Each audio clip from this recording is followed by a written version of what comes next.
আল্লাহ পাকের পরিকল্পনা দেখুন, যে নবী মুহাম্মদ সাল্লাল্লাহু আলাইহি ওয়াসাল্লামকে মক্কা থেকে তাড়িয়ে দিচ্ছে মানুষ, আল্লাহ রাব্বুল আলামিন সেই মক্কা নবীর পায়ের সামনে এনে দিলেন। সুবহানাল্লাহ। মাত্র 8 বছরের ব্যবধানে যে বদর যুদ্ধে মুসলিমদেরকে একদম নিঃশেষ করে দেওয়ার প্ল্যান করা হয়েছে, ওই বদরেই আল্লাহ রাব্বুল আলামিন আবু জেহেলের মৃত্যু লিখে রাখলেন।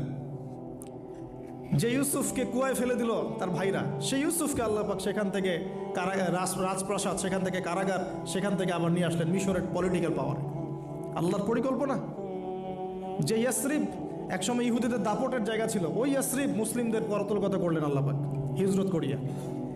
বাদশাহ নাজাশী আবিসিনিয়ায়, আমি তো মালয়েশিয়াকে একটা আবিসিনিয়া মনে করি, এখানে মাশাআল্লাহ এরকম পরিবেশ আছে, শান্তিপূর্ণ ইসলামী পরিবেশ। বাদশাহ নাজাশীর এরকম পরিবেশ ছিল। বাদশাহ নাজাশী কিন্তু মুসলিম ছিল না, সে খ্রিস্টান ছিল। তারপরেও নবীজি বলতেন বাদশাহ নাজাশীর রাজ্যে কেউ জুলুমের শিকার হয় না। সুবহানাল্লাহ। যদিও সে মুসলিম ছিল না, ওখানে ইসলাম নিয়ে গেলেন আল্লাহ পাক, ওখান থেকে পুরো আফ্রিকা ইসলাম ছড়িয়ে পড়লো। সুবহানাল্লাহ। এক খালেদ বিন ওয়ালিদ রাদিয়াল্লাহু আনহু, যার হাতে উহুদ যুদ্ধে বহু মুসলিমের প্রাণ গিয়েছে না, সেই মানুষকে আল্লাহ রাব্বুল আলামিন হেদায়েত দিয়ে 100টা যুদ্ধ করিয়েছেন। সুবহানাল্লাহ।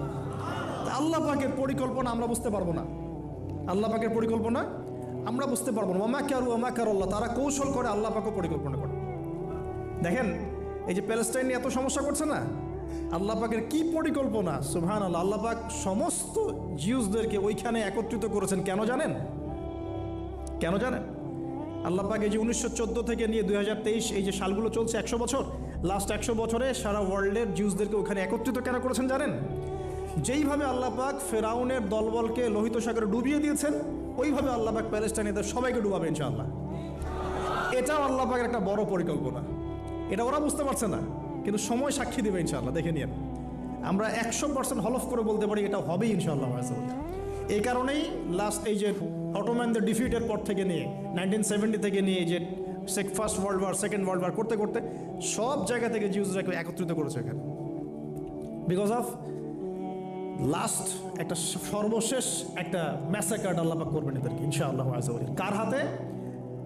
ঈসা আলাইহিস সালামের হাতে। আমাদের উম্মতের মধ্যে কে নেতৃত্ব দিবেন? ইমামুল মাহদি, যার নাম হবেন মুহাম্মদ। তার নাম কি? মুহাম্মদ। তার বাবার নাম আব্দুল্লাহ, তার মায়ের নাম হবে আমিনা। তো এটাও ক্লোজিং টাইম। এখন আসুন, তো আল্লাহ পাকের কি পরিকল্পনা।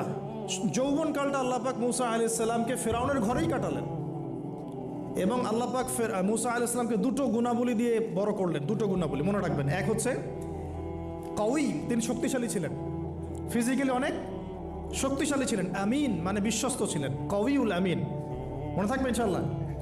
আমরাও আল্লাহর কাছে দোয়া করি, আল্লাহ আমাদেরকে কওয়ি বানিয়ে দিন এবং আমিন বানিয়ে দিন। আমিন।